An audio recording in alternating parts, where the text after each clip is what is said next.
Hello. So, lovely to see everybody here.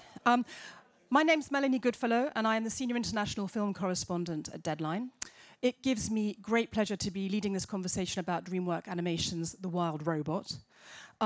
It's a special day to be talking about this film because actually today marks the 30th anniversary of the creation of DreamWorks Animation. So, what better way to celebrate than with a conversation about a film which many journalists and critics are hailing as one of the company's best films to date.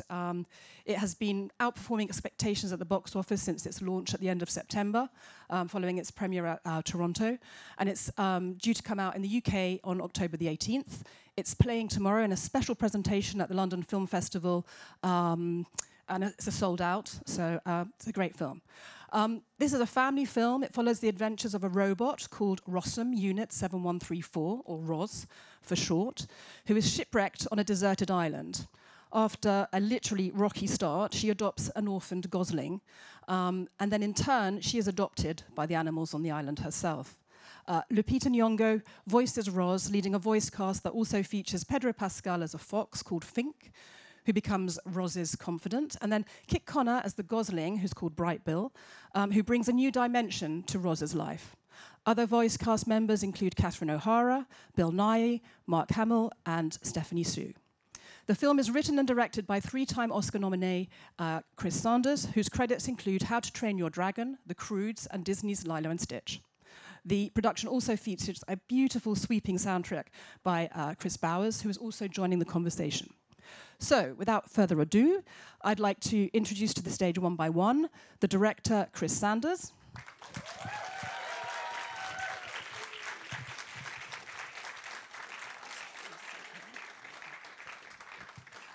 Composer, Kris Bowers. And then a big hand for our star, Lupita Nyong'o, who voices Roz.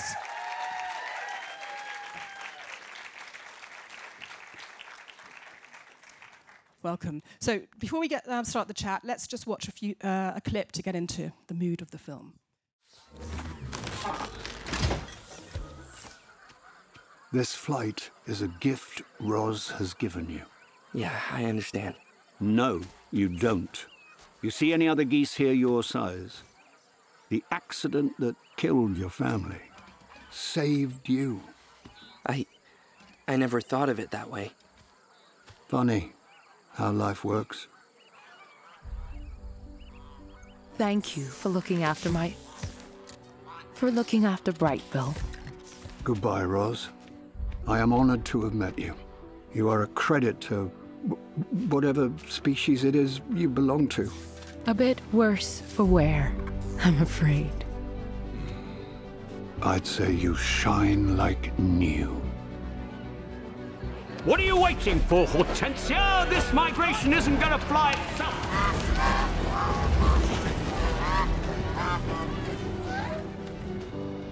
Well, guess it's time. Yes. Will you be here when I get back? No. I'm glad you're going where you belong. Roz, Right move! I could use a boost.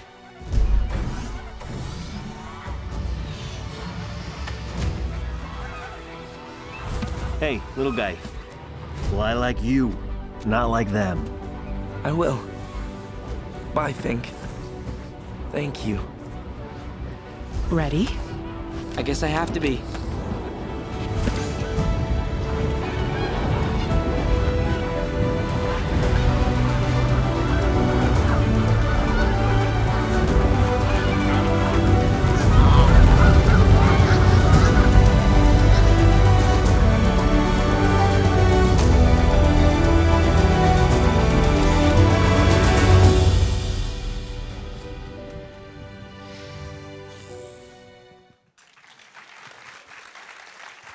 Well,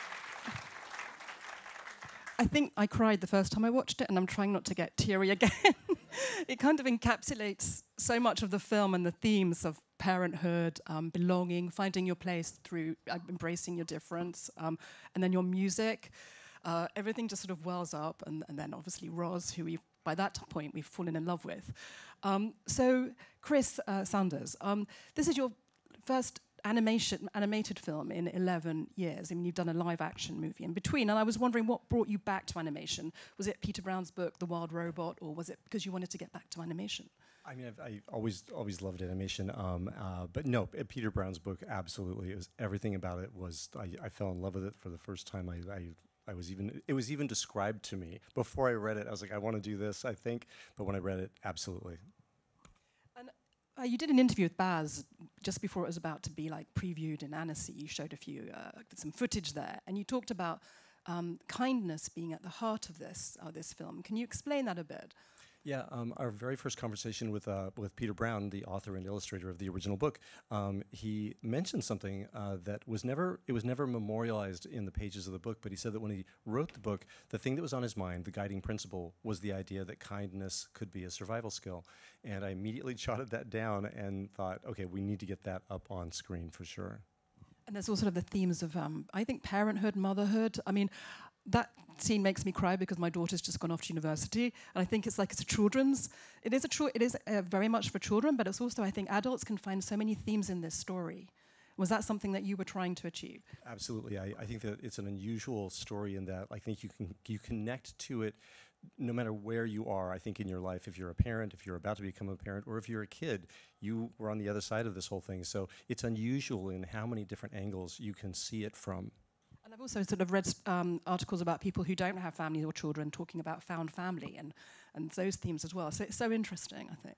So Lupita, I just wanted to understand how you got involved in the project and what attracted you to this role. I got offered the role through my agent, and I heard that it was going to be an adaptation of the book, so I picked up the book and read that, and I really loved the source material. There's something very timeless about it. It feels like a classic. I actually thought it had been written a long time ago, and then found out it was published in 2016. So I was taken by that, a book for the ages. And I knew, of course, that Kris Sanders was going to be directing it. I really admire his work.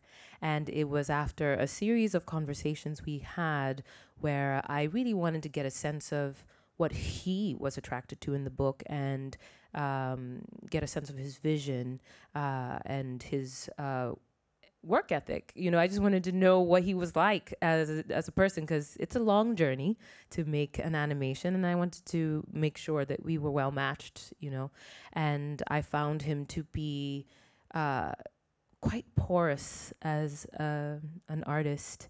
He has strong ideas, but he's also able to deeply listen and process other people's ideas. So I was attracted to the idea of working on a project where I wouldn't just be an executor, but a collaborator. So, I mean, correct me if I'm wrong, but the voice is your voice. It's not metallicized or anything like that. It's your Kris. voice.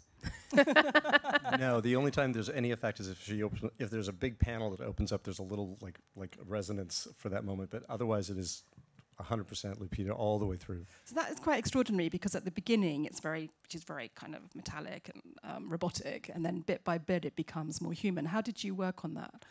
Well, the first thing when we were talking to each other about potentially doing this project, I asked Kris, why me? What was it about me that he thought I could lend to the character? And he said that he liked the warmth in my voice, and that he felt it could convey the nurturing spirit that he was looking for. So I knew where Roz would end up, sounding more like me, but I'm a living, breathing, feeling person, and Roz is not living, breathing, or feeling. So my first question is like, okay, who is this robot before she learns about emotional intelligence?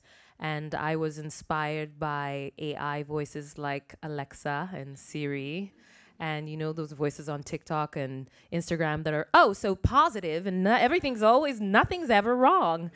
That sort of can-do attitude. So that was the starting point for Roz, and then her journey to I guess, self-actualization to individualization is mirrored in the evolution of her self-expression. And so it was about finding those subtle ways for it to shift until such a point that hopefully the audience is unaware of the journey she's gone through until you see her in relation to other robots like her. So, Kris Bauer, just to bring you as well. I mean, I think that clip showed how important the music is because it kind of comes with this intensity and you're swept up in it. Can you talk about the process of making the soundtrack? How did you two work together?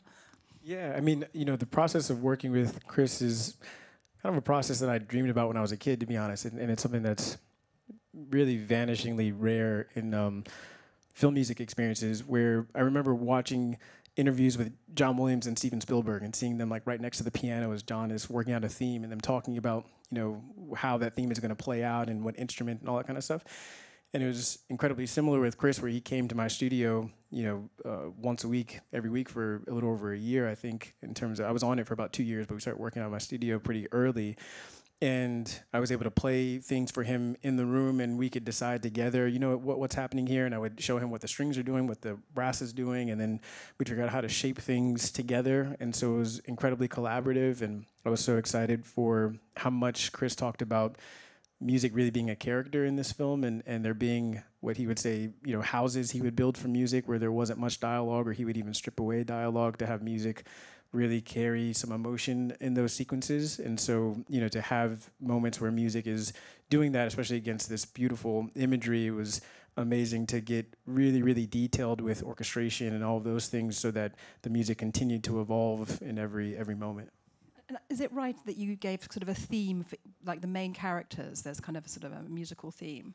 Yeah, so each character, Roz, Brightbill, and Fink, those main characters have their own themes. And then this cue is actually the main theme for the film, which is more about family or this sense of community. And it's actually the second piece that I wrote for the film. And what's interesting is working on this sequence is, my first pass at it, I decided to tackle it early because I knew having this main theme would help us throughout the rest of the scoring process. I wrote a version thinking about my own daughter. My daughter is about 6 months when I started the project, and she's 2.5 now. But I was thinking about taking her to college and wrote this. Yeah, I was 6 months thinking about that. But I wrote this theme that was really sweet and kind of naive, honestly. And I played it for Kris, feeling very confident. And he's like, "This isn't the right feeling." And we talked about this moment and the complexity of this moment.